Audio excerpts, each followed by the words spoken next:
petite introduction. Alors, mais évidemment. Donc, il y a quelques phrases sur ce slide-là, mais les autres, il n'y en a pas beaucoup. Soyez rassurés. Donc, juste pour expliquer les points clés, donc, GNU Radio, c'est un logiciel open source gratuit, libre et ouvert. Donc, ça veut dire que tous les codes sources sont disponibles. Dont sa fonction principale, c'est de développer de permettre de prototyper des fonctions de traitement du signal en temps réel. On verra ce que ça veut dire. Sa vocation première, c'est de faire des prototypes de systèmes radio type SDR. Alors, ce qu'il faut comprendre comment ça fonctionne, et ce que je vais vous montrer tout à l'heure, ça fonctionne sous forme d'un flux de traitement, ce qu'ils appellent dans le logiciel un flow graph. Et en réalité, ce flow graph, il va pouvoir être soit généré avec un outil graphique, soit fait à la main. En fait, derrière, c'est du Python qui fonctionne. La réalité, c'est que c'est du Python, mais tous les éléments, tous les traitements qui sont un peu gourmands en calcul sont souvent écrits en C++ et sont interfacés via le Python.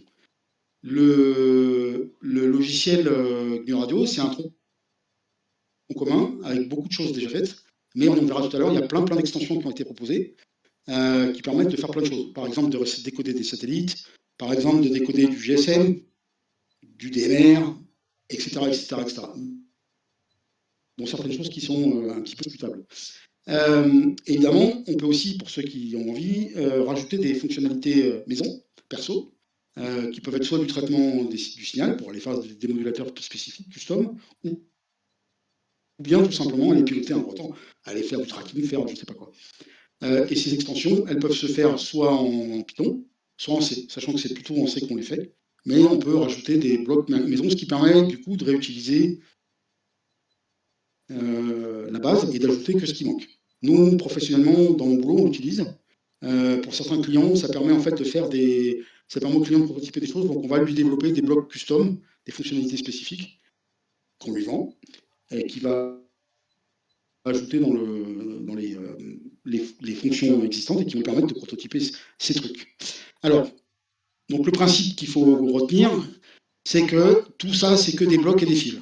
Donc en fait, une chaîne de traitement de radio, c'est base des blocs qui sont interconnectés entre eux on va appeler ça des fils. Visuellement, ça va se représenter par des fils. Et les blocs qui sont catégorisés en 3 grandes parties. Il y a ceux qui sont des sources. Alors typiquement, un micro, un récepteur radio, c'est quelque chose qui fournit des données. Il n'y a pas d'entrée, il n'y a qu'une sortie. Donc c'est-à-dire que la sortie, c'est les données qui arrivent du périphérique, par exemple le récepteur radio. Il y a ce qu'ils appellent des sinks, qui sont des puits. En la traduction anglaise, ça pourrait être des puits, qui sont des sorties, c'est-à-dire c'est vers quoi on envoie des données. Donc par exemple, un fichier, on veut écrire sur un fichier, on veut émettre un signal radio, ou bien avoir de l'audio sur un haut-parleur. Voilà, donc source, ça rentre dans le logiciel, on va dire sync, ça en sort. Et puis après, il y a des blocs, tous les autres, qui sont des blocs qui ont des entrées et des sorties, et qui vont transformer les données. Alors, exemple très bête, un démodulateur FM, on va rentrer d'un côté un flux radio qui provient d'un récepteur, et en sortie de ce bloc, on va avoir de l'audio. Un AGC, par exemple, pour faire la gestion du gain automatique, on rentre de l'audio, on sort de l'audio, par exemple. Voilà, et donc tous ces blocs, vous allez voir, il y en a une liste assez impressionnante, toute faite.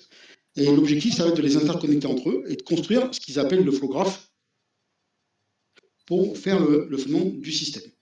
Donc, voilà un exemple très basique, juste pour vous montrer déjà, pour que vous voyez à quoi ça ressemble. Ça, c'est l'outil graphique qui s'appelle GNU Radio Compagnon, que je vais vous montrer après, qui permet d'aller choisir dans une palette tout fait, qu'on veut utiliser, et on va les placer sur une feuille de travail, et on va venir les câbler entre eux. Donc on voit ici, par exemple, à gauche, c'est une source, donc c'est quelque chose qui va générer un signal périodique, enfin sinusoïdal, cosinusoïdal en l'occurrence, à une certaine fréquence et une certaine amplitude, on s'en fout. Il y a un bloc intermédiaire qui a une entrée et une sortie, qui fait un spécial, et un machin qui affiche quelque chose. Vous vous attardez pas sur les détails pour l'instant, on verra tout à l'heure à quoi ça correspond. Donc le principe, il est là, c'est qu'il faut aller choisir les bons blocs, et une difficulté principale, évidemment, c'est de savoir quel bloc il faut prendre pour faire une fonction particulière, sachant que comme il y en a une bonne centaine, on est vite paumé de savoir les bons. Et la doc n'est pas toujours super bien faite. Alors, tout ça, ça avait donc comment on fait ce flow graph? Ce flow graph, on peut le faire à la main en Python. On n'est pas du tout obligé d'utiliser les outils graphiques. En réalité, c'est des fonctions, enfin le câblage des fonctionnalités du flux de traitement, on peut aussi les faire, mais c'est quand même beaucoup plus simple de le faire à la souris, ça va plus vite. Surtout, vous allez voir, l'éditeur, il est sympa, il vous dit quand il y a des trucs qui ne sont pas possibles, donc il y a des erreurs. Et en pratique, à la fin, une fois qu'on a fait le schéma avec l'outil du Radio Compagnon, on peut générer un fichier Python et après travailler avec le fichier Python uniquement et le lancer en ligne de commande sans interface graphique. Alors nous, on fait par exemple, quand je dis nous, c'est à titre professionnel, par exemple, on va générer des. Donc, si je reprends l'exemple de tout à l'heure, on génère des traitements avec l'outil graphique, ce qui permet de mettre des commentaires, de faire des trucs assez compliqués. On exporte ça en code Python et après, c'est le code Python qui va être exécuté. Donc moi, je ne vais pas beaucoup m'attarder sur la partie code Python, ça ne tiendrait pas dans le temps et puis c'est un peu trop touchy, on va dire. Je vais juste montrer ce qui se fait avec l'outil graphique. Ce sera plus interactif et plus sympa pour prendre la main sur le truc. Donc je me focaliserai plutôt sur du Radio Compagnon. Alors, un truc super long qu'il faut comprendre et qui est une source de tracasserie quand on commence à jouer avec du radio, c'est que les fils qui font les données dans le graphe sont pas capables de transformer des carottes et des patates en même temps. Il faut choisir. C'est aux carottes ou patates. Concrètement, ça veut dire que chaque bloc va consommer certains types de données et il faut avoir précisé. On ne peut pas brancher une sortie qui sont entiers sur une entrée qui consomme un nombre flottant. Il faut passer par des blocs de conversion et le type, c'est la couleur de la petite case. Donc là, il y a des exemples ici, on voit à gauche. Là, on a des cases en orange, des cases en bleu, en violet, en rouge. Et donc, je ne peux pas brancher un bleu sur un violet. Il va m'envoyer paître. Il faudra que je passe par des blocs spécifiques de conversion où il va venir faire la transformation. Et certains blocs ont la capacité d'accéder à plusieurs types de données. Et donc, généralement, il y a une petite boîte déroulante, un menu, qui est montré ici, où on va choisir quel type de données on traite. Mais pas tous. Donc, des fois, il faut bricoler et rajouter les types. Donc, le moyen visuel de se rappeler, c'est assez facile, et la couleur, en fait. Donc, ça, c'est un mot flottant, ça, c'est un mot complexe, ça, je ne sais plus ce que c'est, ça doit être un message, et ça, je ne me rappelle plus. Voilà. Donc, ce qu'il faut bien retenir en tête, c'est que si ce n'est pas la même couleur, je ne peux pas les brancher. Je vous montrerai, ça ne marche pas. Autre chose aussi qui est très importante, c'est qu'en réalité, ce qui passe dans les fils, sur le dessin, ce n'est pas des valeurs une par une, mais c'est des blocs, des paquets. Donc ça veut dire que il va calculer il va générer des données. Si je prends l'exemple du récepteur RTLSDR, par exemple, du récepteur radio, on va régler une certaine fréquence d'échantillonnage. Par exemple, on veut 1 million d'échantillons par seconde. Lui, il va faire un calcul, ça t'embrouille à terme, et en fait, il va me faire d'une certaine taille. Par exemple, 256 000 échantillons. Et tout ce qui va transiter dans les fils, en réalité, c'est des paquets de cette taille. Donc, il y a certains cas de figure où il faut pouvoir aller bricoler les tailles des paquets, parce que ça a un impact sur les performances. Évidemment, plus il y a de paquets, si les paquets sont tout petits, ça fait faire énormément d'appels aux différentes fonctions, et ça consomme énormément de processeurs.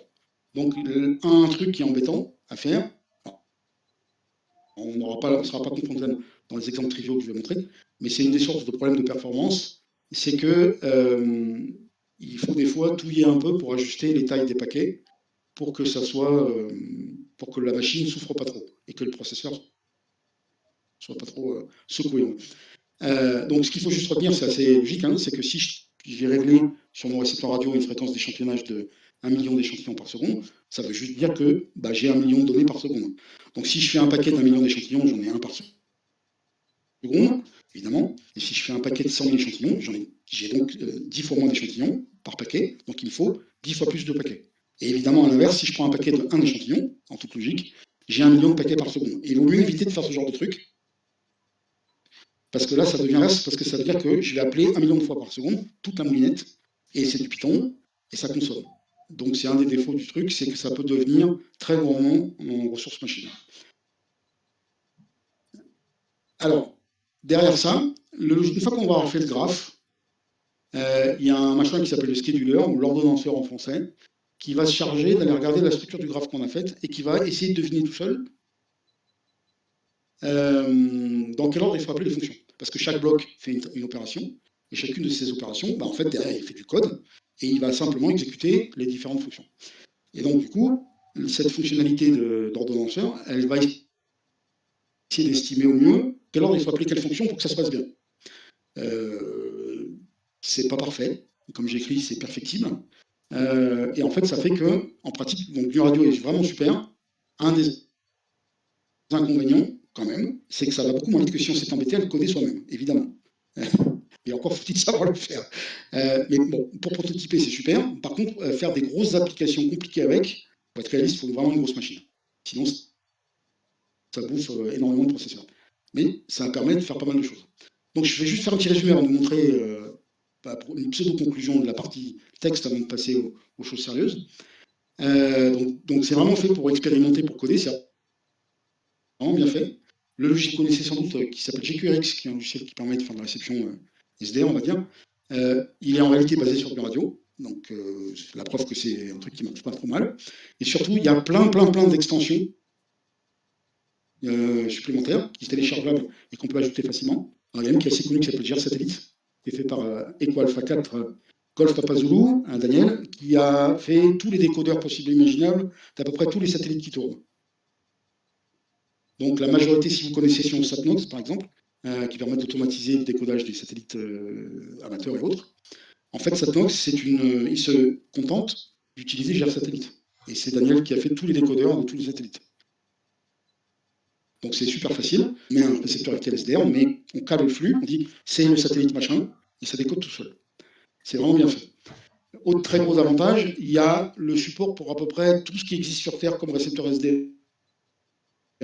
Vraiment, c'est vraiment très bien fait. Il y en a beaucoup, et le problème, malheureusement, c'est que la config n'est pas toujours triviale. Il y a plein de trucs exotiques, du genre récepteur GSM, donc ça. Alors, ça déchiffre pas, mais ça va vachement loin. Je vous laisserai regarder si vous voulez.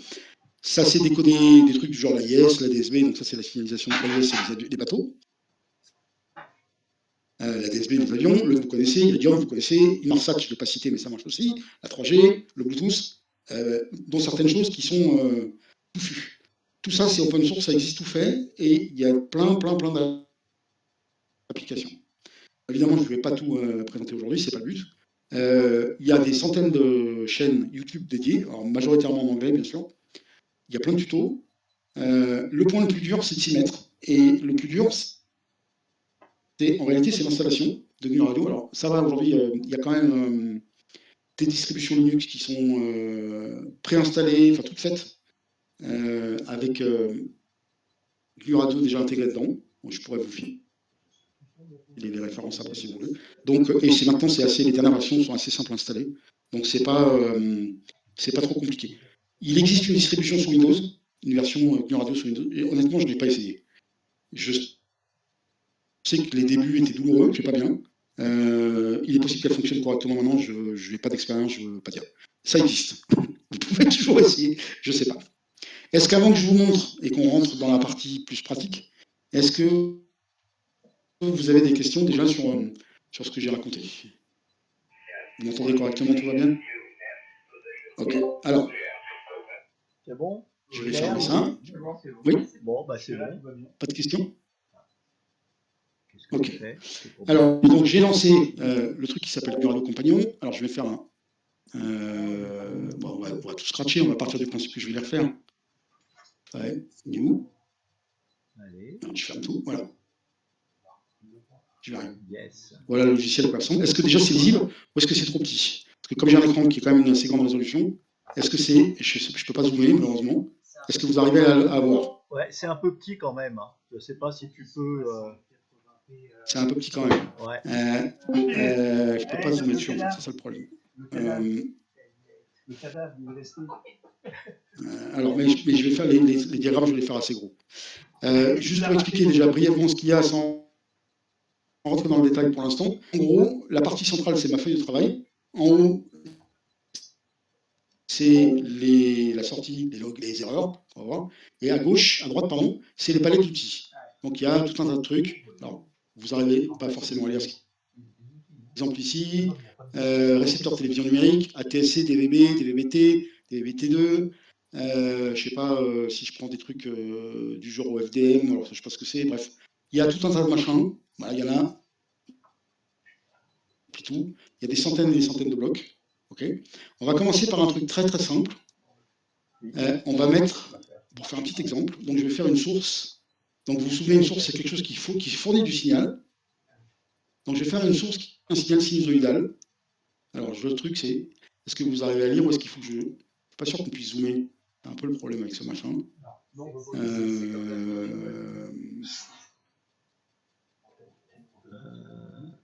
Je vérifie juste si c'est faisable. Non, il n'y a pas d'option zoom, évidemment. Ah. Il est lisible le bloc? Enfin, il est lisible. Vous voyez. On a compris que c'était une source. Ouais, le mieux c'est de commenter parce que ça le mieux ça serait que tu commentes plutôt. Ouais, là ok. on voit à peu près, mais je ne suis pas certain que. Alors, voilà. Ok. Alors pour expliquer ça, c'est un truc qui s'appelle signal source. Le but de ce bloc, générer une sinusoïde. Donc je dois préciser l'amplitude, la fréquence, et donc pour le faire, si je double-clique sur le machin, j'ai une boîte de dialogue qui apparaît, qui va me demander de rentrer des paramètres qui vont être la fréquence d'échantillonnage, la fréquence de sortie du signal, on va prendre un exemple concret, je vais vous montrer, l'amplitude, etc. Donc soit je renseigne les valeurs, donc ici par exemple je peux dire que je veux un signal à 1000 Hz d'une amplitude de 1, peut avoir ce qu'ils appellent des variables, un petit bloc ici, qui va me permettre de remettre de mettre un nom à la valeur, et du coup de pouvoir la réutiliser autant de fois que je veux. Donc ici j'ai une variable qui s'appelle samprate, alors je vais la laisser comme ça. Sylvain? Et je vais en mettre une deuxième. Oui. Dans le menu View, en tout cas sur le mien ici, là j'ai zoom in et zoom out. Je sais pas si tu as le même. Je ne le vois pas. J'ai ça dans le menu View, moi, sur le mien. Non, justement, c'était ce que je regardais tout à l'heure. Parce que là, c'est la version 3.8 et je ne le vois pas. J'ai pas de zoom in, j'ai pas de zoom out. Le mien. Mais voilà, c'est ça. C'est ça le problème. C'est, un des grands problèmes alors, non, c'est que malheureusement. Alors, je peux essayer un truc. Attendez, on va essayer quand même un truc. Configuration d'affichage. Si je casse pas tout, je vais changer la résolution. Parce que là, je suis un peu violent. 2500, si je me mets en... Allez, on va essayer comme ça. Appliquer. Si ça pète pas, je sais pas si Discord il va aimer. Comme ça. Ça va pas péter le stream? Non, ça va pas péter le stream. Ok. Bon, c'est mieux. Est-ce que c'est plus lisible? Du coup, c'est beaucoup plus petit. Ouais, c'est mieux? Ouais. D'accord. Donc, c'est bon comme ça. Tu peux continuer comme ça, c'est bon. J'ai pas entendu, pardon. Ouais, ça va? Ouais, c'est impeccable comme ça. Hein. J'ai pas... Tu peux continuer comme ça, c'est bon. Signal source. Donc je vais aller assez vite et puis je vais revenir après. Je vais aller assez vite juste pour le configurer, pour vous montrer où je vais en venir. Et puis, alors je vais chercher un truc qui s'appelle fréquence. Frequency sync. Voilà, ce machin-là. Hop. Générateur de signal. Et ça, c'est en gros un analyseur de spectre. Et donc je vais dire, je veux que la sortie de mon signal, mon générateur, vienne ici. Ok? Et les flèches, là, hop, j'ai tiré un trait et j'ai connecté les deux. C'est exactement ce qu'il y a ici. Attendez, si je mets la caméra au bon endroit, voilà. Un gêné et un analyseur de spectre. Et je vais faire la même chose. Donc, alors, normalement, ici, je devrais pouvoir le lancer. Alors là, en l'occurrence, donc là, le menu exécute photographe, il y a un gros bouton rouge, il n'est pas d'accord. Alors, il n'est pas d'accord, alors il est très con, pardon, excusez-moi pour la vulgarité, c'est qu'il attend ici que je lui mette quelque chose. Alors, laisser le truc par défaut. C'est un peu stupide, mais c'est comme ça. Donc maintenant, il faut que je le sauvegarde, démo, voilà, ça mouline, et voilà. Et j'ai un gros trait au milieu, ici, qui correspond à un pic fréquence de 1 kHz, qui est la fréquence que j'ai réglée dans mon truc. Bon, c'est sympa, c'est joli. On va bien évidemment faire des trucs un peu plus élaborés que ça. C'est juste pour vous montrer le principe. Donc le principe, qu'est-ce qu'on a fait? On a pris dans la boîte à outils un mec qui génère un signal, un gêné, okay. Donc là c'est un gêné virtuel, c'est juste du signal généré par l'ordinateur, un machin qui fait la visualisation, un bloc tout fait, j'ai rien changé dans les paramètres, et j'ai juste câblé les deux, et quand je fais play, il envoie le signal dans l'analyseur, et l'analyseur il me fait une restitution graphique. Donc je peux régler tout un tas de machins, ici, je vais juste vérifier que c'est lisible au niveau de la taille. Ouais, ça a l'air. Donc, par exemple, juste pour vous montrer très rapidement, je vais dire que, par exemple, ça va de moins 100 dB à 0. Je veux changer le nombre de points, mais j'en veux pas 1024, mais j'en veux 2048. Voilà, c'est juste pour vous montrer le principe. Et j'ai un truc avec une meilleure résolution et une échelle qui est plus la même que tout à l'heure. Bon, ok, c'est sympa. Alors, maintenant, ce qu'il peut y avoir de rigolo à faire, c'est que là, c'est statique, ça ne bouge pas. Si maintenant je veux m'amuser, par exemple,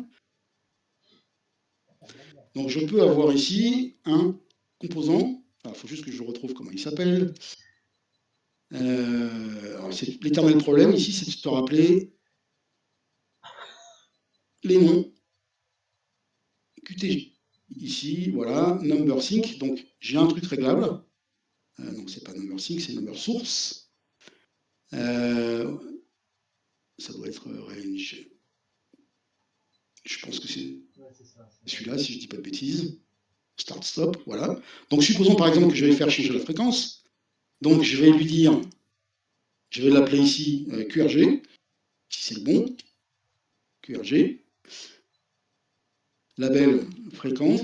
Et je vais dire que ça va de, par exemple, 1000 Hz à 10 000 Hz avec un step de 10 Hz. La valeur par défaut, c'est 500 Hz, par exemple. Voilà. Alors, il n'est pas content. Qu'est-ce que j'ai fait comme bêtise? Start, stop, il manque un 0. 10, voilà. Donc, je veux un machin qui va de 1000 Hz à 10 000 Hz par pas de 10, qui commence par défaut avec une valeur de 5000. Là, si j'ai fait ça tel que, ben, ça n'a pas beaucoup d'intérêt. J'ai effectivement un machin réglable en bas, comme vous voyez, qui est réglable, sauf que je n'ai pas branché ce nombre ici avec la fréquence qui est là. Donc, ça n'a pas beaucoup d'intérêt. Donc, il faut que je câble ça à ça. Alors, c'est assez facile. Il suffit que je prenne le nom, QRG, je vais vous montrer, et ici, la fréquence, c'est plus 1000, mais c'est QRG. Elle s'appelle pareil. Partant de là, juste pour vous montrer le principe, je peux faire bouger la fréquence. Voilà, elle bouge. Oh, c'est beau. Donc, si je mettais ça en sortie sur un haut-parleur, on aurait un machin qui génère un bip dont la fréquence change avec le bouton. Bon. Jusque-là, vous me suivez? Ok. Alors, de la même façon, si on veut s'amuser encore un petit peu, on peut même rajouter un waterfall dans le même ordre d'esprit. Donc, on va aller chercher un machin qui s'appelle VA. Hop. Voilà. Et je vais aller brancher la sortie du signal. Vous voyez le petit fil qui se balade. Hop. Je suis rentré ici. Et donc maintenant, j'ai dit le signal qui sort, il va alimenter ce que j'avais tout à l'heure, l'affichage de la fréquence, et le waterfall. Je le lance. J'ai les deux. J'ai le waterfall. Alors, par rapport à ce qu'on voit sur le logiciel de SDR classique, c'est dans l'autre sens, c'est comme ça. Voilà. Et puis je peux changer la fréquence. Et je vois la fréquence, c'est magique. C'est tout bête. Et ça a pris 3 minutes. Donc c'est sympa. C'est vachement sympa, mais en fait, moi, ce que j'ai envie, c'est de faire ça avec un vrai récepteur radio. J'ai pas envie de faire ça, un potentiomètre et un machin comme ça. Alors en fait, c'est tout bête. Ça va prendre 3 minutes. Ce que je vais faire, c'est que je vais remplacer la source, qui est un générateur que j'ai mis virtuel, mais je vais la remplacer par un vrai récepteur. Alors juste pour vous montrer, si je prends la charge machine, alors par contre, excusez-moi, bon, soyez pas surpris par le nom de... C'est un gros PC, hein, donc soyez pas surpris. Il y a quand même il y a du monde. Mais juste pour vous montrer, il y a peut-être, on va le streaming Discord prend un peu de ressources. On a quand même beaucoup de processeurs qui tournent pour globalement pas grand-chose. Alors, il y a des moyens simples de savoir si c'est une radio ou pas. On en aura le cœur net, on va l'arrêter. Bloc. Bon, non, ça va. Il y a du Discord quand même aussi. Quand même. On va dire que ça a un peu baissé, mais pas tant que ça va. Alors, ce que je vais faire, donc, ce que je vais faire maintenant, c'est vous montrer que finalement, si je veux mettre un vrai... en fait, je vais simplement remplacer la source de signal, qui est un signal fictif, par un signal réel, qui est un signal que je vais brancher sur un récepteur. Donc, là, actuellement, j'ai des RTL SDR de brancher. Je ne sais pas pourquoi ça ne veut pas marcher. Donc, je vais prendre... J'ai un récepteur aussi, j'ai un Live SDR qui est branché sur le PC. Je vous montrerai après, ici. Et donc, ce que je vais faire, c'est que je vais aller remplacer la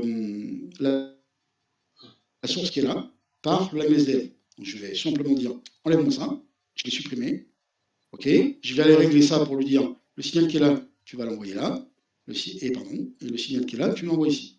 Donc, j'ai simplement remplacé la source de signal fictive par celle que je viens de mettre. Alors, là, il va falloir que je règle 2-3 petites choses. Le récepteur, il faut que je règle la fréquence centrale. Là, il est sur 100 mégas. Là, il y a la bande FM. Alors, le gilet qui est branché dessus à côté, il est en 800. Je vais me mettre en 800. Je suis à 800 MHz. Alors là, j'ai écrit 806. Je pourrais mettre 800M. C'est pareil. Ensuite, il faut que je précise l'échantillonnage. Alors, soit je mets la valeur dure ici, la largeur de bande, que le récepteur SDR va récupérer. Je ne vais pas le changer là. Je changerai la variable que j'avais déclarée tout à l'heure. Oversample, ça c'est des réglages à la noix. Pour l'instant, on s'en fout. Il y a tout un tas de trucs exotiques. Pas de LNA, ça n'a pas d'importance. Le gain, on va laisser à rien du tout. Une documentation, pour l'instant, je laisse comme ça. Et ici, je vais dire que je veux 4 mégas de bande. Et je le lance. Et il n'est pas content. Pourquoi il gueule? 4 AB, il n'en veut pas. Je ne sais pas pourquoi. J'ai dû faire une bêtise. Ouais. Il n'en veut plus du live SDR. Ne me demandez pas pourquoi. Oh, putain, il me gonfle. Pourquoi il n'en veut pas de mon live SDR? Et oui, je l'ai fait tout à l'heure. Bon, ça c'est les effets démo comme d'hab. Qu'est-ce qu'il y a qui ne va pas? Donc concrètement, pour vous montrer ce qu'il fait, et après 8, il est où l'éditeur? Il est là, la ligne de commande. Donc en fait, il me génère du code, pour vous montrer, c'est du code Python, et il me dit qu'il y a une erreur de syntaxe. Et c'est quand même pratique de regarder ce qu'il raconte. La fréquence centrale le est pas, erreur de syntaxe, puisqu'en fait, ce machin-là génère un code Python. Donc ici, je vais dire que c'est 800 millions. Est-ce que ça va être mieux? Oui, ça démarre. Ça démarre, voilà. Donc là, le signal qu'on a ici, c'est le signal qui arrive du générateur. Alors, il est vachement faible, et puis il est pile centré à 0. Alors, ce que je vais faire, je vais déplacer la fréquence sur le générateur. Donc, si je vous montre, je ne sais pas si vous voyez le GD, c'est pas forcément très visible. On va mettre, par exemple,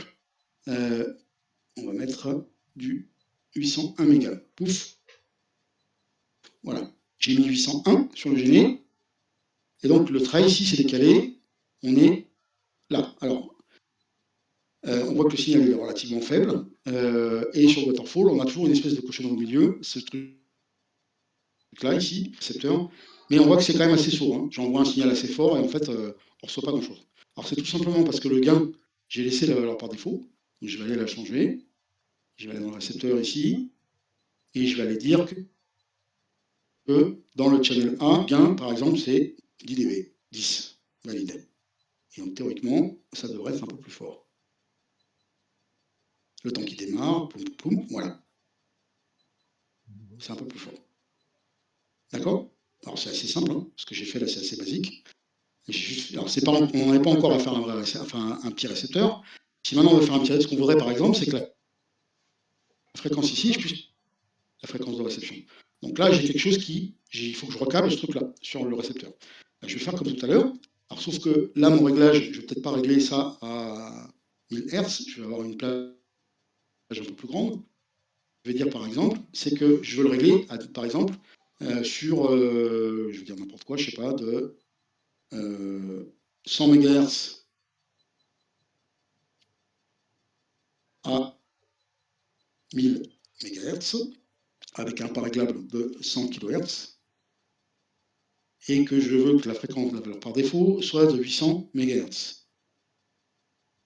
Alors, start, stop, ok, c'est bon, j'ai pas dit de bêtises, et ça, c'est la QRG, je valide, et je vais venir changer la fréquence de réception, et je vais dire que c'est plus 800, mais c'est QRG. Ok?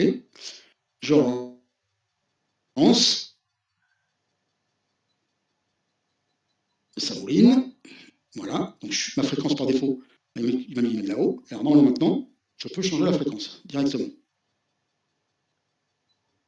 On voit là le récepteur a changé de bande.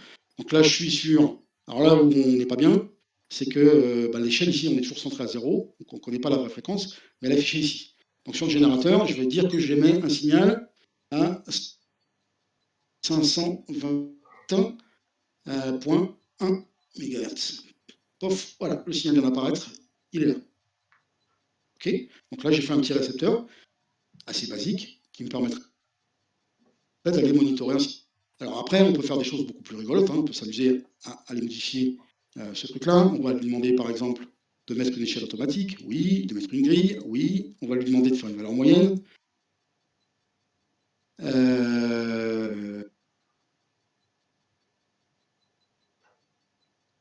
Alors, je ne sais plus ce qu'il y a, il y a des options dans tous les sens. Oui, on veut le panneau de contrôle, voilà. Et puis sur le waterfall, on va dire qu'on veut une grille, que l'échelle mini, c'est pas moins 140, c'est beaucoup trop, c'est moins 100, que ici c'est moins 10. Voilà, faire simple, et on va le relancer.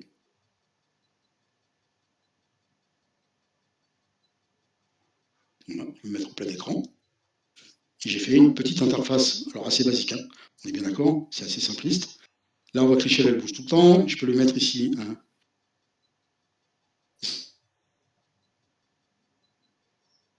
Changer la résolution. Voilà. Et vous avez vu, ça a été vachement compliqué, ça m'a pris 2 minutes. Améliorer la résolution de la etc., etc. Est-ce que vous avez des questions déjà par rapport à ce que je vous ai montré jusqu'à présent? D'accord. Non, je pense que c'est clair. Là. T'as pas encore perdu tout le monde, là, c'est bon. N'hésitez pas aussi. Bon, ça va, pas tout le monde. Alors, jusqu'à présent, ce que j'ai fait là, c'est que j'ai généré un graphe à la main et j'ai fait des trucs assez basiques. Et quand j'appuie sur Run, ça me fait un truc magique. Ce qui est intéressant, c'est que je peux générer ici un script en Python. Donc, il m'a dit ici, je ne sais pas si vous le voyez, Generating Data GR38, GR38 Demo.py. Alors, on va aller regarder ce qu'il y a dedans. J'ai Edit, Data, GR38, Demo.py. Tac. Hop, alors, le but du jeu, c'est pas d'aller regarder le détail du code, on s'en fout. C'est juste pour vous montrer, si je peux faire un zoom pour que ce soit encore un peu plus lisible, affichage. Non, bon, c'est pas grave, on va faire simple. Donc imaginez tout un tas de code à la noix. Le plus important, c'est que c'est du code Python, qui donc, normalement lançable, directement en ligne de commande, sans passer par ce gros machin-là. Donc ça, je peux le fermer, je le vire. Et donc, ici, j'ai oublié comment il s'appelait, excusez-moi, j'étais trop vite, démo.py, voilà, ls démo, voilà, ok. Donc normalement, je peux lancer Python, il faut juste que je prenne le bon, 3.8, et normalement c'est démo.py. Ça mouline, et voilà, j'ai l'application, je peux la filer à mes copains qui peuvent l'utiliser sans avoir besoin d'installer tout l'environnement. Donc là, j'ai fait un environnement avec un affichage graphique, mais j'aurais pu faire la même chose, un récepteur complet. Je vais vous montrer, on va en faire un petit. Alors, on ne va pas faire tout le récepteur FM complet. Et je peux sauvegarder, générer un fichier Python, et le filer à quelqu'un qui peut du coup l'exécuter sur un Raspberry Pi, sur un PC, sur n'importe quoi, même sans écran. Le petit scénario que j'ai monté avec le logiciel. Excusez-moi. Alors, maintenant, on va revenir. Donc, je vais effacer ça. On va relancer le radio compagnon et on va s'attaquer à un truc un peu plus compliqué, puisque pour vous, pour l'instant, tout va bien. On va essayer de faire un petit récepteur. Alors, j'ai pas le PDF du cours habituel de Jean-Luc sur. Excusez-moi, je bois un coup, parce que je parle beaucoup, ça donne soif. Combien de temps je prends encore un petit quart d'heure, Jean-Luc? par rapport à la suite? Ouais, tu peux y aller, hein. Tu peux y aller, Je vais mettre du même temps. une demi-heure. Allez, Non, tu me dis, hein, pas de c'est souci. fou. Ouais, je te laisse une demi-heure, vas-y. Ok, ok, ça va. Parce que j'adapte en fonction. Allez, ça marche. Donc, l'idée, c'est que je vais essayer de faire un petit récepteur. Alors, on va faire assez simple. On ne va pas le faire en tout complet, vrai, parce qu'on n'aura pas le temps, mais je veux que je vous explique le principe. Donc, on va avoir besoin, on va faire un récepteur. Donc, dans un récepteur radio traditionnel, on a plusieurs blocs, on a un mélangeur, on a des filtres. Alors, on va faire un récepteur super hétérodyne, en l'occurrence. Donc, il va falloir qu'on fasse un changement de fréquence et qu'on ait un démodulateur FM qui va être un discriminant FM. Alors, on va faire les choses, on va les faire dans l'ordre. Donc, il va nous falloir un mélangeur. Donc, je vais aller chercher ici un complexe, alors un multiplicateur. Alors là, je ne vais pas forcément rentrer dans le détail de tout, parce que un multiplicateur, un mélangeur, c'est un multiplicateur qui va mélanger le d'entrée avec un oscillateur local. Alors ça, c'est mon mélangeur, d'accord. Je vais ensuite mettre les différents blocs, on les câblera après. Il me faut un filtre passe-bas. Alors, il faut un filtre passe-bas, filtre. Alors, vous voyez, il y en a toute une série, low pass filter. Voilà, filtre passe-bas, ici, Schlux. OK. Donc, ça veut dire quoi? Ça veut dire que je vais rentrer mon signal qui fait une certaine largeur de bande sur ma fréquence intermédiaire qui sort du RTL-SDR. Je vais aller faire un mélange pour aller choisir une partie de la fréquence et je vais envoyer ça ensuite à un démodulateur FM. Alors, on va faire les choses par étapes parce que sinon, on va être paumé. Donc, on va commencer par faire un truc assez simple. On va prendre la sortie du Lime SDR qu'on va rentrer dans le mélangeur. OK. Ça, c'est donc j'ai fait la première branche. La sortie de ce truc-là, je vais l'envoyer dans mon filtre passe-bande, mon filtre, donc virer ce qui ne m'intéresse pas. Et puis, ce qu'on va faire, c'est qu'on va se rajouter une visualisation, copier-coller, ploup, une visualisation de ce qui sort de ce truc-là. Toc. Voilà. Donc là, on va avoir, il nous manque un truc, il nous manque le réglage de la fréquence qui nous intéresse. Donc il faut qu'on ait un oscillateur local qui va donc être une source, signal source. Je vais aller vite et après je vais prendre le temps de vous expliquer. Quand vous allez le voir fonctionner, ce sera plus parlant parce que sinon. Voilà. Donc ça c'est mon OL. Je branche l'OL sur le mélangeur. Donc j'ai ce qui arrive de la radio, mon OL, je passe dans un mélangeur, je filtre ce qui ne m'intéresse pas et j'affiche le signal. Alors maintenant, il faut que je règle tout ça, parce que si je lance tel que, il ne va pas se passer grand-chose. Mon signal ici, on va faire en sorte que notre OL soit réglable. Donc, on va faire en sorte qu'on puisse régler notre OL à plus ou moins, là on a choisi une bande de 2 MHz, on va faire en sorte que notre OL, on puisse le régler de -2 à 2, c'est-à-dire parcourir toute la bande fournie par le récepteur SDM. Donc ça veut dire que mon réglage que j'avais fait tout à l'heure, il faut que je dise que je vais de -2 MHz, pardon, on va dire que par défaut c'est 0, excusez-moi, donc de -2 MHz à 2 MHz, et on va dire que je m'autorise une finesse, une résolution de 1 kHz dans mon oscillateur.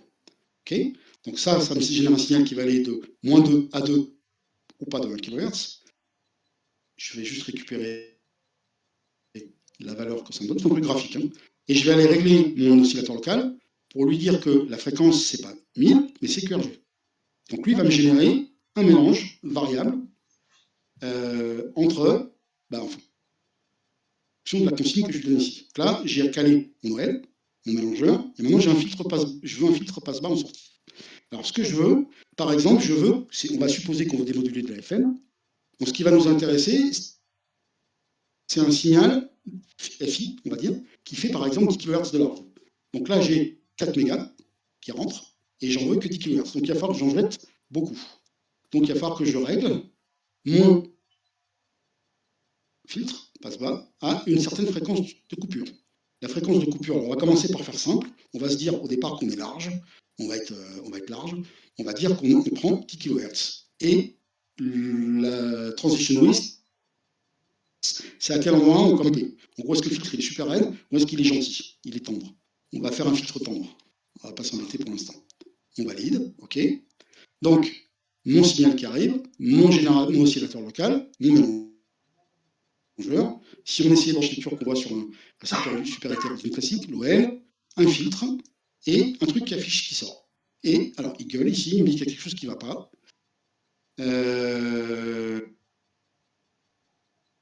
Oui, parce que j'ai fait une bêtise. Non, pourquoi est-ce qu'il ne veut pas? Pourquoi est-ce qu'il gueule? Là, il affiche en rouge, et là, vous voyez, j'ai un sens interdit. C'est-à-dire qu'il y a quelque chose qui ne va pas. Là, MSDR source, fréquence, oui, parce que je n'ai pas précisé. Je vais me remettre à 800 MHz. À 500, à 800 MHz à l'heure, 800 MHz. Donc le récepteur SDR, voilà, et du coup, je vois, qu'est-ce que tu m'as fait? 800, ah, pardon. Voilà. Je n'avais pas choisi le bon. Donc le récepteur, l'AMSDR, il va mettre 4 mégas de bande autour de 800 mégas. Et moi, ce que je veux, c'est aller chercher un signal FM. Je ne veux pas le démoduler dans les 4 mégas, sinon je ne vais pas entendre grand-chose. Il faut que je choisisse une petite bande de quelques kilohertz dans les 4 mégas qui sont ramenés autour de 800 mégas. Donc on va voir ce qui se passe, en espérant que ça ne me pète pas la gueule. Ça mouline, voilà. Alors, le problème, c'est qu'on en a trop, c'est-à-dire que là, on en a 2. Alors, pour expliquer, qu'est-ce qu'on a? On a ici l'entrée principale de notre récepteur. On voit que ça bouge tout le temps, c'est embêtant. Donc, on va peut-être lui demander d'arrêter de... Lui, on va l'arrêter, on s'en fout. Non, on ne va pas l'arrêter, pardon. C'est pas ça que je voulais faire. Excusez-moi. Et je vais juste lui demander d'arrêter de bouger. Donc, je suis sur une fréquence centrale de 800 MHz, j'ai dit. Donc, je vais commencer à aller générer un signal à 801 MHz. Pouf, il est là. Ok, donc ça, c'est notre signal utile. Et puis, comme on a un gêné, on est riche, on fera après, on va lui demander le modulant FM tout à l'heure. Donc maintenant, il faut que je règle mon oscillateur local. Donc ça, c'est le signal qui sort de l'OL. Alors, en l'occurrence, qu'il y a quelque chose. En pratique, si vous regardez bien l'échelle, on est à moins 200, c'est-à-dire moins 200 dB, il n'y a rien. En fait, on est super bas. Et les 1 méga, ils sont là, tout faible, tout petit, tout microscopique, parce qu'on n'est pas. On a notre filtre qu'on a mis, notre filtre. Et le gêner pour le ramener, pour que vous voyez ce qui se passe. Je vais toucher à rien au niveau de la réglage ici. Donc, ce qu'il faut se rappeler, c'est que j'ai un signal qui est à 1 méga, ok, à 0. D'accord? Donc mon fameux manuel, il ne bouge pas. Donc ce qui se passe, c'est que je prends là un signal de plus ou moins 100 kg autour de la fréquence centrale qui est là. Mon signal utile, il est ici. Ok? Donc il est là en réalité. Donc il n'est pas dans la filtrée. Alors pour que vous voyez vraiment ce qui se passe, je me déplace, je vais aller bouger tout doucement le signal qui est là. Ok? Vous voyez, là en bas, la petite flèche qui se déplace. Alors, juste pour vérifier que c'est lisible. Voilà. Je vais me décaler tout doucement. Toc, je me rapproche. Donc on voit sur le waterfall qu'on se rapproche de la fréquence centrale pour l'instant. Voilà. Hop. Alors je vais y aller un peu moins fort pour que ce soit plus lisible. Ok, je vais bouger doucement. Je me rapproche, je me rapproche, je me rapproche. Hop, je suis dans le filtre. Pioup. Ok. Donc le signal utile, vous avez vu qu'on est passé de moins de 100 à, enfin concrètement 100 dB. C'est violent comme différence. Ce qui se passe, on est là maintenant, on est dans la bande du filtre. D'accord? Avant, on était en dehors. Donc, on avait un filtre. Regardez la raideur du filtre. C'est mieux qu'un filtre à quartz. Je passe là, je bouge. Hop, hop, hop. Poum. Je suis descendu. J'ai perdu presque 100 dB. Ce qui fait une certaine réduction, comme on dit. Alors, le problème que j'ai là, en fait, qu'est-ce qui ne va pas dans mon machin? Il y a deux choses qui ne vont pas. Mon filtre, il n'est pas assez raide. Parce que ça atténue un peu, mais pas assez ce qui se passe surtout. Puis surtout, j'ai beau. C'est-à-dire qu'en fait, ce qui m'intéresse, moi, c'est que ce qui est autour de l'OL, pas le reste. Donc, juste pour vous montrer maintenant ce que je vais faire, je vais me décaler. Je décale mon OL. Hop. Alors, en réalité, l'échelle, elle a bougé. C'est là qui piège. Il faudrait que j'arrête le. J'essaie de me demander de ne pas bouger. Donc, je vais me redécaler. Je vais revenir vers ma fréquence centrale. Toc. Voilà, je vais me remettre. On va faire. Le remettre en autre scale. Donc, ce qui se passe, c'est que, en fait, ce que je voudrais, moi, c'est que je vire tout ce qui est derrière, tous ces trucs-là qui ne m'intéressent pas, je voudrais que je l'enlève. Alors, ce qu'il faut que je fasse pour faire ça, c'est que je vais tout simplement, j'arrête ça, je vais dire que j'ai beaucoup trop de données, donc il faut que j'en vire plein. Je vais le faire, vous montrer, puis après, je reviendrai vous expliquer ce que c'est. Ça s'appelle la décimation. La décimation, c'est comme dans une armée, quand il y a plein de monde, il y a plein de soldats qui servent à rien, je les enlève. Pareil, je suis un peu extrême. On va faire un truc simple. On va décider qu'on décime par 10. Alors, qu'est-ce que ça veut dire décimer par 10? Ça veut dire que je vais virer 9 échantillons sur 10. 9 données sur 10. Je peux le faire, en théorie, parce que j'ai filtré avant. Alors, je vous montre, on en cause. Ça va être plus simple. Il va falloir que je me remette. Qu'est-ce qu'on voit là? On voit qu'en fait, la utile, elle est plus grande. Toute la partie qui ne m'intéressait pas, en fait, je l'ai enlevée. Donc maintenant, si je me ramène, il faut que je me ramène au bon endroit, je me décale. Où est-ce qu'il est? Hop, viens là. Viens là, viens là, viens là, viens là, viens là, viens là, viens là. Hop, zoom. On est dans la bande. Mais on voit qu'on en a quand même encore un peu de trop. On a encore du gras ici qui ne sert à rien. Et puis on voit une question. Si je me décale un peu, là, hop. Alors ce que je vais faire, attendez, je vais arrêter de bouger l'échelle. On va se mettre en. On va désactiver le calage automatique. Et je vais là. Donc ce que je voudrais, ici, en fait, c'est que je voudrais atténuer un peu plus cette partie-là. Il reste que mon filtre atténue encore plus les signaux qui sont hors bande. Alors je peux le faire en un. Je vais par exemple. Pardon, je ne vais pas le faire. Je peux aller jouer là-dessus. Je peux jouer sur cette largeur-là. Je peux dire par exemple qu'ici, ce n'est pas 80 kHz qui m'intéresse, mais j'en veux que 50, par exemple. Je divise par 2. Je le relance. Et puis on va aller faire la suite après. Bon, c'est un petit peu mieux. Après, il faut passer un peu de temps à ajuster. Concrètement, le signal utile, il est à moins 80 dB, qui ne nous intéresse pas, hors bande, à moins 140, qui fait 60 dB de réjection. C'est pas un super récepteur encore. Hein. Il faut travailler un petit peu plus pour améliorer les choses. Mais bon, on va dire que maintenant, ce qu'on veut faire, c'est de rajouter derrière ça un démodulateur. Donc, on va supposer que notre réjection hors bande, je me remets dans le signal, la bande qui m'intéresse, elle est là, pouf, voilà. On va dire, OK, ben en fait, ça m'intéresse. C'est le signal utile. Et ce que je veux, c'est faire de la démodulation. FM, facile. Alors là, on va avoir un problème de place dans un temps. Hop, on va chercher un démodulateur FM. Alors, FM démode, c'est tout fait. Vous voyez, c'est pratique. Des kilos, FM démode. Hop, voilà. Je prends la sortie du signal de fréquence intermédiaire, je la mets là-dedans. Alors,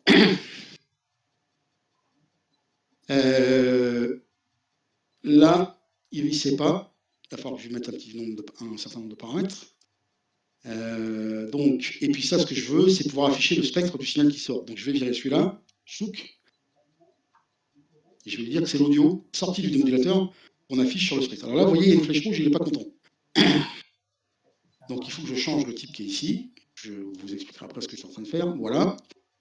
Donc je sors ma fréquence intermédiaire, je vais la rentrer dans un démodulateur FM. J'ai tout un tas de paramètres compliqués qu'il va falloir que je lui rende. Et ma sortie audio. Alors, ce qui va se passer, il faut que je lui indique ici quelle est la fréquence d'échantillonnage du signal. Pour être précis, si je voulais derrière attaquer une carte au son, il faudrait que je mette par exemple 44 kHz, ou 48, ou 22, ou 16 kg suivant la largeur de bande que je veux. Là, je vais être assez grossier, simple. Ce que j'ai ici, c'est que j'ai 4 MHz de signal qui rentre, et je vais demander de décimer par 10. Donc en fait, la fréquence d'entrée, c'est 4 MHz divisé par 10, c'est-à-dire 400 kHz. Pas. Donc ici, il faut que je dise que ce qui rentre, c'est du 400 000, déjà. Ça, c'est la première étape. Donc là, ça rentre du 400 000, 400 kHz. Ensuite, il me demande si par défaut, je ne change rien. L'audio TOR, c'est l'audio à 400 kHz. Pas très utile. On va dire qu'on va diviser par 10. Donc il va filtrer ce qui n'est pas intéressant. Donc derrière, il va me sortir de l'audio à 40 kHz. Donc normalement, si j'ai un signal FM dans la bande, j'aurai le signal démodulé en FM de l'autre côté. Voilà, on va essayer. Ah, vous voyez qu'avoir un gêné sous la main, c'est vachement pratique pour tester. Ça bouge dans tous les sens, c'est pas beau, c'est vilain. D'abord, ce qu'il faut se rappeler, c'est que le signal que j'injecte, il n'est pas modulé en FM, c'est une porteuse. Donc en fait, ce qui se passe, il est là en réalité. Il est là, c'est du bruit. Et j'ai pas d'AGC, j'ai rien du tout. Alors ce que je vais essayer de faire simplement, je vais générer un signal FM, et je vais dire que ma source FM, je vous montre, ah pardon, ouais, vous voyez pas ce que je fais, c'est pas très bon. Je suis en train de bricoler sur le synthé pour aller lui mettre un signal FM. Donc je vais lui dire que la déviation FM, c'est une déviation de 20 kHz. Je suis énorme. Et je veux, OK, normalement RF on, modulation on, boum, ça n'a pas l'air de marcher, c'est cool. Source FM, fréquence FM, si je mets 10 kHz. Mais ça ne marche pas, je ne le vois pas. Donc théoriquement, on aurait un signal à 10 kHz ici, mais comme vous le voyez bien, ça ne marche pas, je vérifie ce que j'ai mis. Il a l'air modulé pourtant, oui. Je suis sauf. Si je bouge un peu mon oscillateur local, bloc. Ça n'a pas l'air extraordinaire mon affaire là. Tac. Donc ça n'a pas l'air. Donc théoriquement j'ai de la FM, comme vous le voyez bien. Attendez, si je coupe, j'ai plus d'audio, j'ai plus de signal, je le remets. Mais je peux en fait. Fréquence. Toc. Ah, le voilà. Il est là. Alors là, c'est dégueulasse. Hein. C'est le gêné, c'est dégueulasse. Donc ça, c'est de la FM, en fait, en théorie. Alors, ça marche pas bien. La démo que j'avais préparée, je ne pourrais pas la relancer, donc c'est pas... donc, juste pour éviter d'y passer trop de temps, c'est pas compliqué, mais il faut y passer du temps. Donc là, j'ai fait un démodulateur FM. Dans les démodulateurs, vous voyez qu'il y en a, il suffit de mettre le nom. Si je veux AM, normalement, il y a même la M, donc c'est vachement utile. Il y a tout un tas de choses. Là, j'ai juste fait l'analogique parce que c'est le plus simple. Évidemment, il y a aussi des démodulateurs AX25, FSK, donc on peut aussi décoder de la RTTY, on peut décoder plein de trucs. La difficulté principale, évidemment, c'est de se fader à la doc. Et donc la doc, dans certains blocs, elle est généralement expliquée là. Comme vous voyez là, voilà. Il y a 3 lignes. Là, sur celui-là, donc c'est pas très utilisable. Sur certains blocs, c'est beaucoup plus détaillé. Voilà, là, il y a de la vraie doc. C'est généralement évident. Je voulais juste vous montrer, est-ce que j'ai le... Ah, il y a mon fils à côté de moi. Qu'est-ce qu'il y a, moi? Ok, j'en ai plus pour très longtemps parce que je vais être obligé de rendre le micro dans 5 minutes. Tu viens dire bonjour? Le futur homme du club, il est là. Voilà. Petite voix là, voilà. Et donc, je voulais juste vérifier si je l'avais. GR. Je ne l'ai pas, un satellite. Je ne l'ai pas installé. Je vais juste vous montrer 3 secondes sur un navigateur. Hop. GR satellite.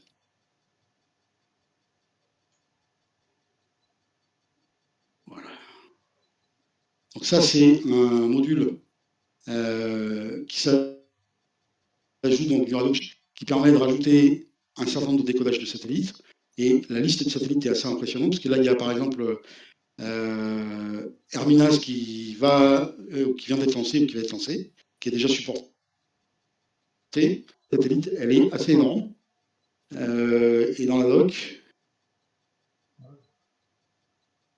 voilà, satellite décodeur. La doc est assez bien foutue. Donc, le principe, on a le décodeur, on met le décodeur satellite, on a le récepteur radio, on branche le décodeur satellite dessus et il sort le message directement. Donc ça veut dire que si j'installe le machin qui s'appelle satellite, j'ai un bloc ici et que je vais mettre à la place des démodulateurs FM en mettant ici le démodulateur du satellite qui m'intéresse. Et c'est entre guillemets relativement simple. Je vais, avant de terminer, juste rajouter deux petites choses. Là, j'ai fait sortie à l'écran, évidemment mettre l'audio, mettre une sortie audio pour le mettre sur le haut-parleur. Mais ce qui est intéressant aussi, c'est que je peux le mettre sur le réseau. Voilà. Et donc, je peux aussi envoyer les résultats sur une connexion IP pour pouvoir après, les récupérer sur un autre PC et avec un autre mur radio distant, mettre la même chose et en fait laisser les deux murs radio communiquer entre eux par le réseau et faire du remote directement avec ça sans avoir besoin de le construire soi-même. Je vais arrêter là parce que l'heure, je vois que l'heure avance. Est-ce que vous avez des questions? Je vais arrêter de partager mon écran peut-être. Non, bah c'est clair, hein. C'est très clair. Est-ce que tu as des modules à conseiller? Alors, j'en avais commencé un peu. Alors, ça dépend vraiment en termes de modules. Ça dépend vraiment ce que tu veux faire. Ce qui t'intéresse, je m'explique. C'est-à-dire que tu en as qui sont. Il y en a une liste énorme. La difficulté, c'est qu'il y en a qui ne sont pas vraiment beginners friendly. Il faut lire la doc en détail. Des fois, le code est la doc, donc c'est compliqué. GR Satellite est vraiment super bien fait. Après, sinon, sans blague, même sans radio, sans rien, juste avec les signal sourcing, machin, déjà, tu peux apprendre énormément de choses. Pour faire, c'est un truc qu'il faudrait faire, qui est un gros boulot, mais le jour où la licence évoluera et qu'on aura plus de choses sur ces aspects de traitement du signal, l'outil rêvé, c'est une radio, pour faire des TP, c'est vraiment bien fait. Après, pour répondre précisément à ta question sur les modules à conseiller, de base, tu en as quand même beaucoup qui sont installés. Et après, ça va dépendre si tu veux décoder un truc en particulier que tu ne veux pas t'embêter à faire toi-même. Il y a de fortes chances que tu trouves sur GitHub le décodeur tout fait pour du radio. Il y a quasiment tout qui est supporté, y compris des trucs qui sont complètement illégaux. C'est supporté. Je parlais de la téléphonie mobile du G7 tout à l'heure, par exemple, c'est un exemple, hein, ça marche. Ah bah oui, c'est un radio. Il y a vraiment beaucoup de choses. Ok. Excuse-moi, j'entends pas bien. C'est trop long. Ouais, mais parce que tout le monde parle en même temps, c'est pour ça. Pas de souci. Non, mais en tout cas, on te remercie bien de cette belle présentation. Avec plaisir.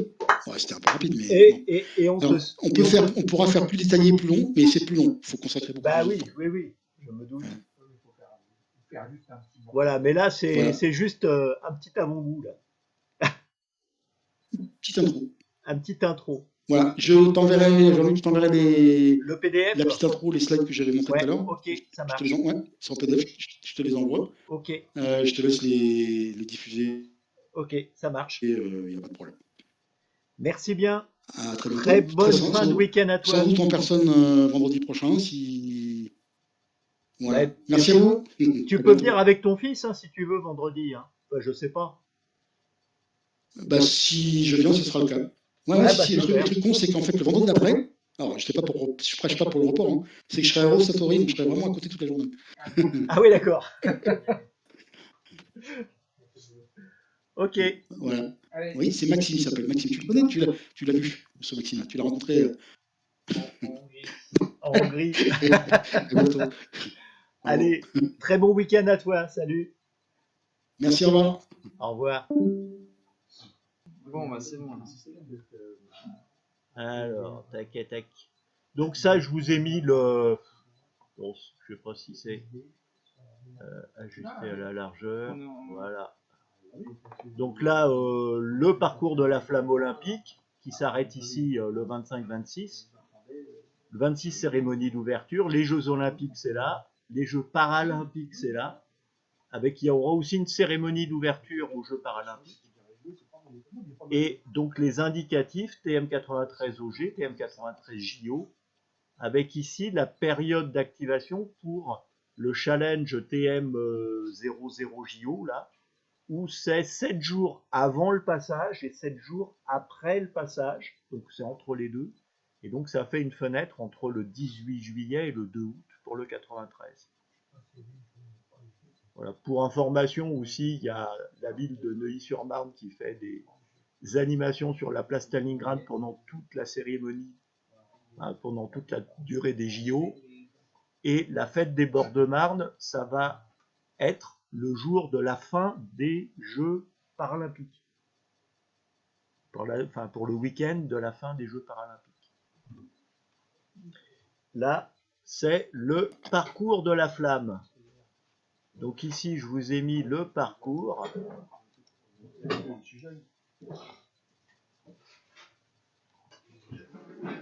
Le parcours, donc l'étape 1, c'est Noisy-le-Grand, Neuilly-sur-Marne. Donc avec ici, on passe, ça passe sur le pont de Noisy-le-Grand. Il n'y a pas le choix. De toute façon, il n'y a que ça. Donc ça, c'est l'étape 1. L'étape 2, ça va ici à Tremblay. Alors, je suppose en voiture, je ne sais pas. Ça va à Tremblay. Après, étape 3, ça va à la porte de Bagnolet. Ça fait ça va dans Montreuil et Bagnolet. Et l'étape 4, qui est vers midi, va commencer. Alors, c'est pas à la mairie de Sevran comme je le pensais. C'est sur le canal de l'Ourcq. Et donc, c'est au niveau de la limite avec Aulnay. Voilà, donc ça c'est l'étape 4 et qui serait aux alentours de 12h30 à Sevran ici. Et donc nous ici à Neuilly-sur-Marne, je pense que c'est départ de 8 à 8h30 de Noisy-le-Grand. Ils font un sacré détour dans le Noisy-le-Grand. Ouais, enfin bon, je sais pas, après ils vont vite. Hein. Bah, ils courent, hein. Ils courent. Ça descend. Et ça descend.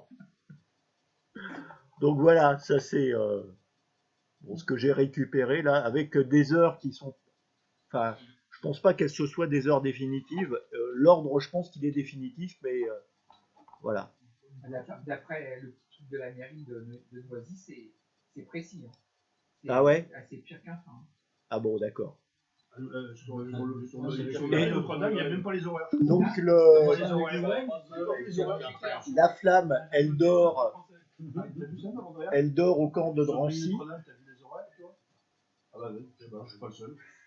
La flamme, elle dort au camp de Drancy et ensuite le vendredi matin, du coup, elle arrive à Saint-Denis et elle entre par la porte de la chapelle. Voilà bon, puis là j'ai les détails du parcours. Là c'est que le canal. Hein. Côté Sevran, c'est que le canal. Et nous, ça passe dans toutes les rues. Ils font des détours pas possibles. Je pense qu'ils passent par les 33 hectares. Après. Ah oui, ça se termine aux 33 hectares. Oui, c'est ça. Je suis sûr que tout le long du parcours, on ne peut pas se promener avec un photo. Ah bah c'est impossible. Parce que tout va être sécurisé, il sera impossible de traverser même à pied. Ah, mais au moment où la femme a ça, c'est ah ben oui, mais je pense qu'il doit y avoir des... Là, il y aura des barrières, double barrière et tout ça. Ah oui. Voilà, et puis il y a...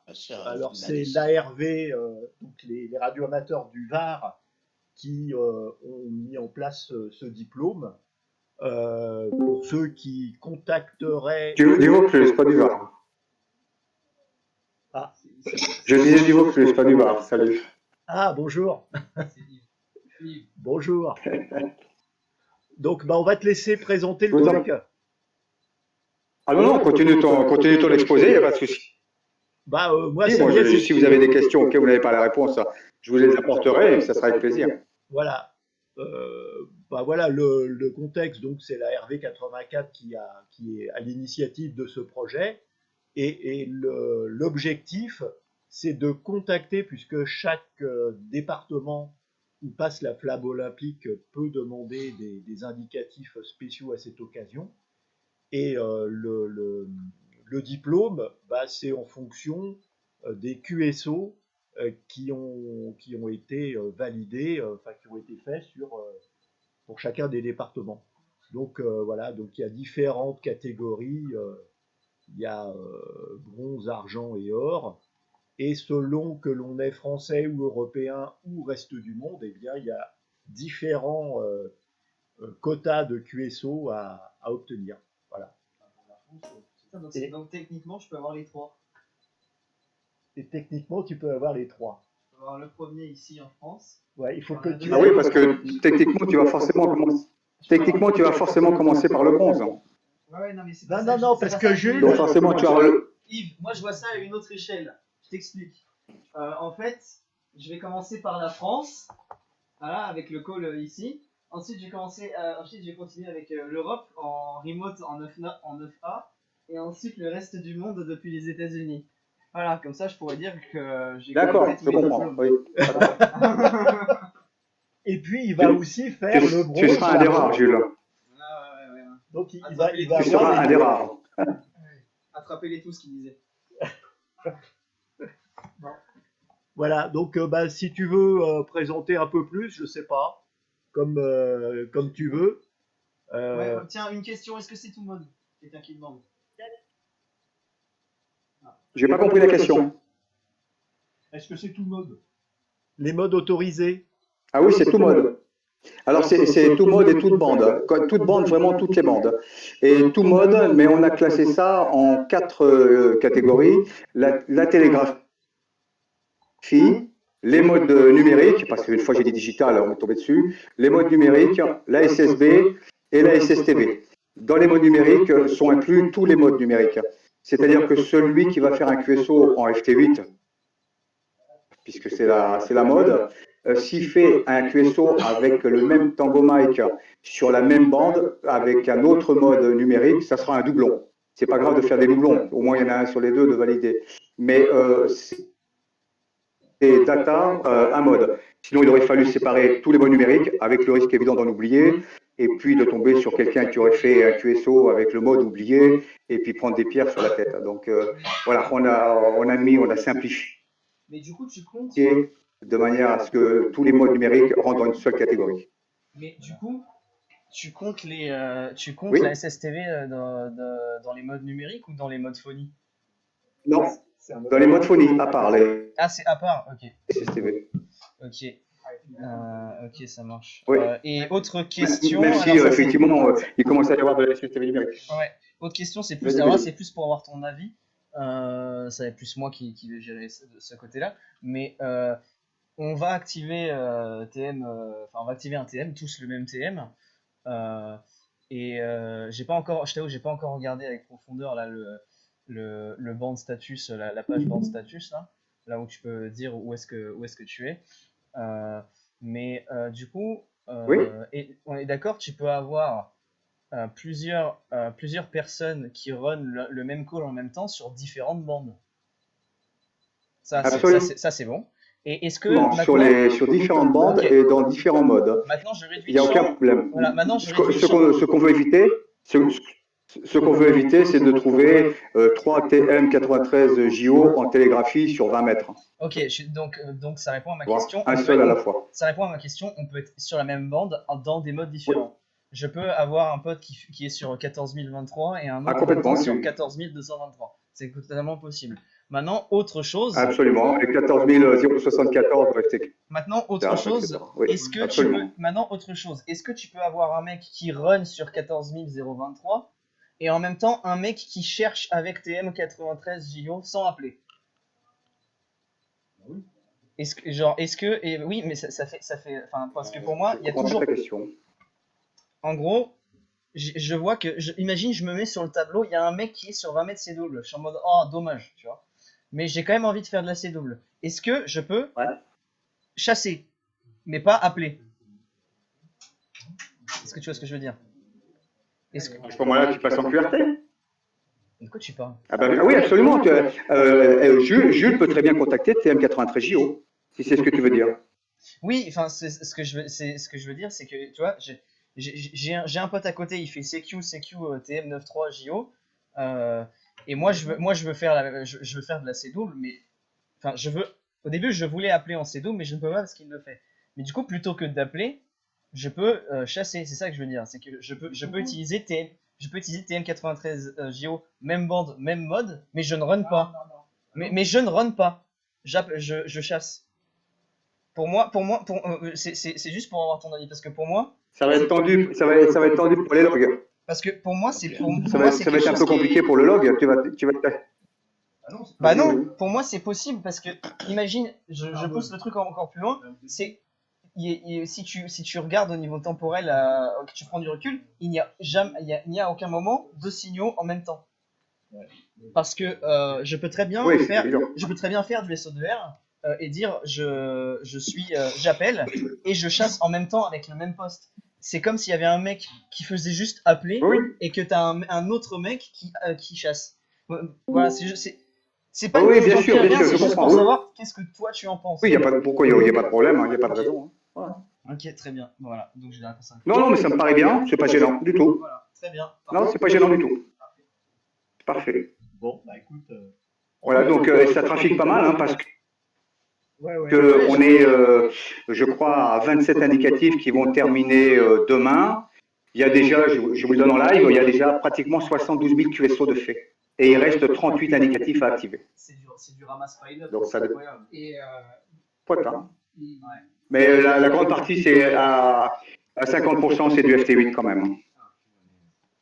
Ah, on va régler ça. La question que je voulais te poser, c'était pourquoi, au départ, il n'y avait que JO et OG, et maintenant on se retrouve avec des thèmes. Par exemple, ce matin, j'ai contacté TM25 FO. Ouais, parce que c'est des gens C'est Parce bon. que, eh ben parce qu'il n'y a pas eu de coordination nationale. Ah, d'accord. Personnellement, c'est moi qui ai lancé l'idée.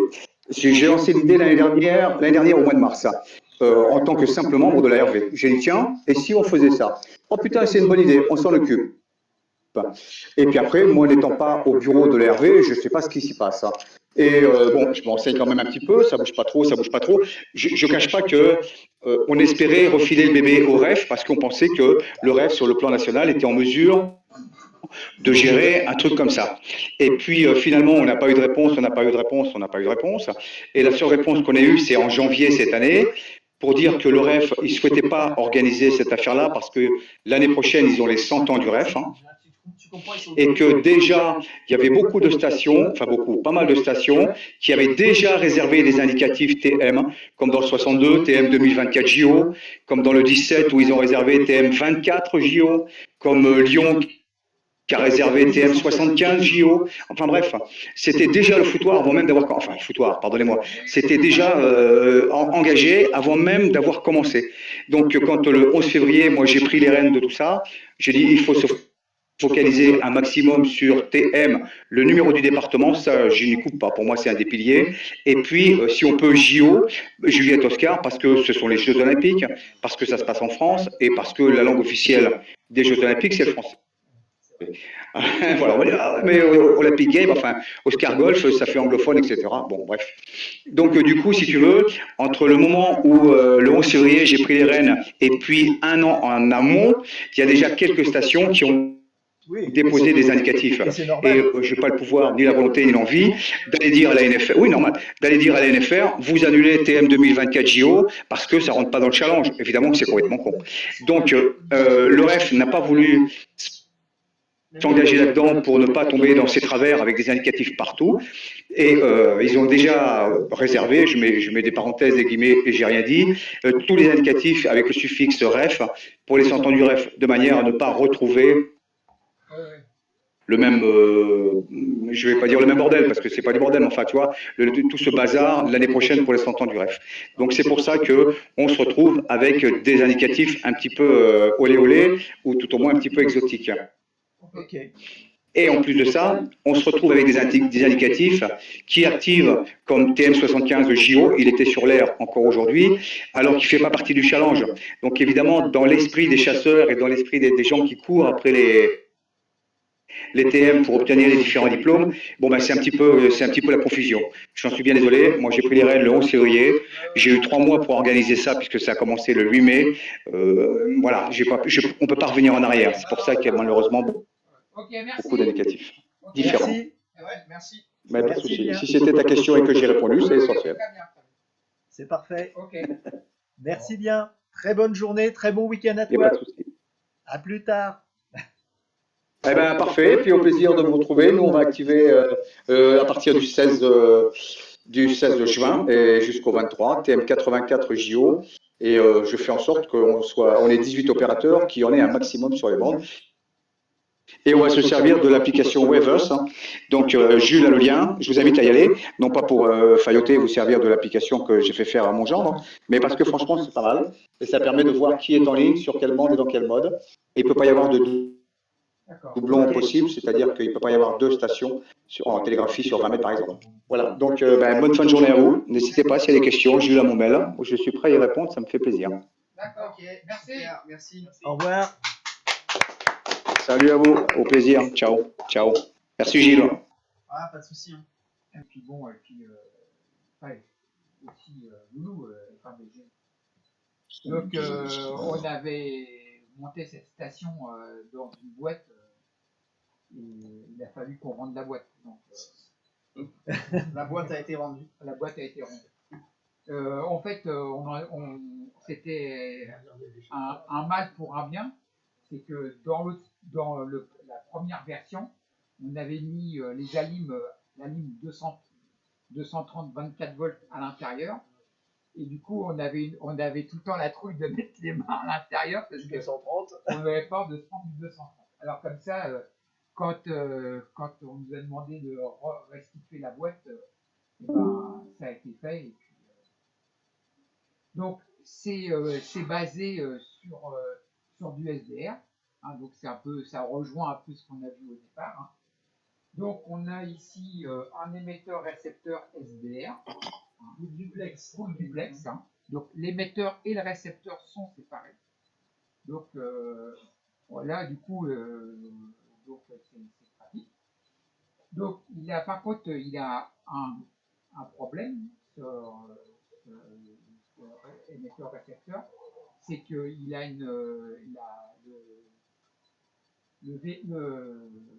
l'horloge qui gère qui gère les trucs. L'horloge est vraiment de très mauvaise qualité. Donc du coup, on a ici on a une horloge qui est gérée par un GPS. Donc là, ça nous sort donc du 40 mégas. On rentre là-dedans. Donc comme ça, du coup, là, on est pile poil dessus. Pour le récepteur, donc la tête, c'est du 10 gigas. La tête convertie de 10 gigas en 700 mégas. Hein. Et donc, elle arrive ici. Donc là, dans cette petite boîte, donc c'est un truc de télé normal, hein, podcast, du podcast. Donc simplement que je l'ai ouvert et à l'intérieur, il y a un filtre en 700 mégas et il y avait déjà la place pour mettre un LM, enfin un 7812. Donc du coup, elle est dedans. Donc du coup, on alimente en 24 volts. Alors après, donc le point le plus important, bah, c'est donc la chaîne d'amplification.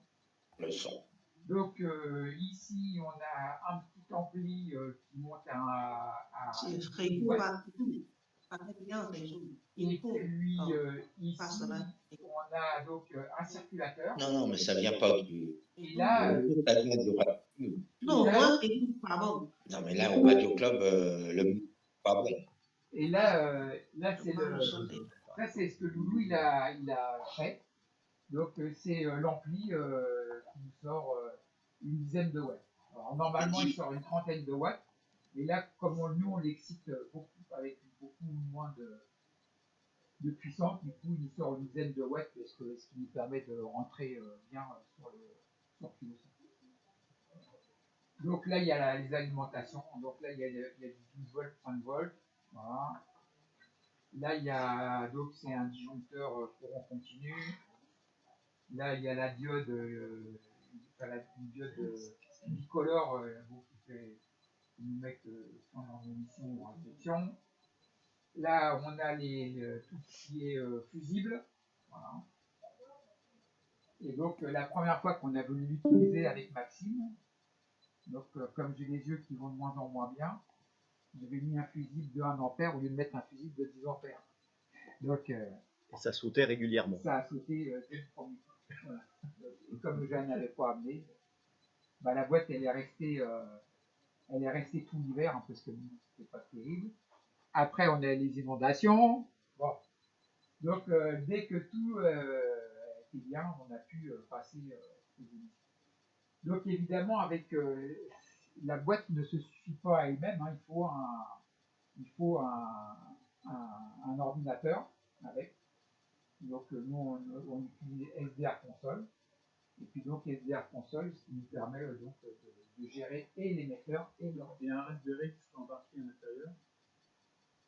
Alors il y en a qui le font. Il faut autonome. Oui, il faut autonome. Ouais. Donc après il faut un Raspberry, mais il faut remettre un écran. Donc il y a voilà. Et puis là, bon, je ne cache pas que ça nous permet aussi rapidement, si on voulait l'utiliser à d'autres fonctions. C'est mieux ce qui a fait qu'on ait choisi le couteau. Enfin, déjà à l'époque, il coûtait beaucoup moins cher que maintenant. Et donc, en plus de ça, bon, ça nous permet de faire d'autres choses. Par exemple, la fois dernière, Jules a voulu faire du FreeDV, bah, ça a été le fait d'installer le logiciel. Alors que quand tu es avec le Raspberry Pi, là c'est Angston le truc. L'applicatif peut-être est moins poussé sur le Raspberry. Ah, Sur Raspberry, tu peux faire que de la phonie. que de la phonie. Et la télé, tu peux. Hein?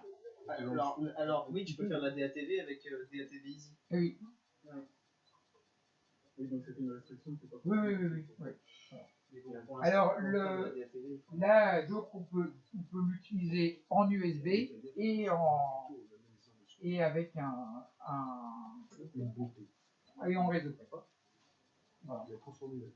Donc pour ceux, enfin, je sais pas, il est 4 heures, alors on va aller monter la station. Ouais. Et puis comme ça. Il y en a pourquoi une demi-heure à monter? Même pas. Même pas. En plusieurs mois, Ouais, ça va vite. Ok, bah on va essayer de le faire sur Discord aussi. Non. Ce sera trop compliqué. Ah, le mettre sur Discord. Non, chef, vous avez Ah, oui, voilà. il faut venir. Faut venir au Radio Club. Bande de mythes. Ok. Et ben sur ce, fin de ce samedi technique, on continue de notre côté. Ça va? Et puis on vous souhaite à tous les auditeurs un très bon week-end et au prochain samedi technique qui maintenant, je pense, sera en septembre. Désolé pour le bruit de casserole, là c'est la parabole qui commence à tomber. Non, la poubelle. Ah, c'est que la poubelle, alors c'est bon. Bye bye.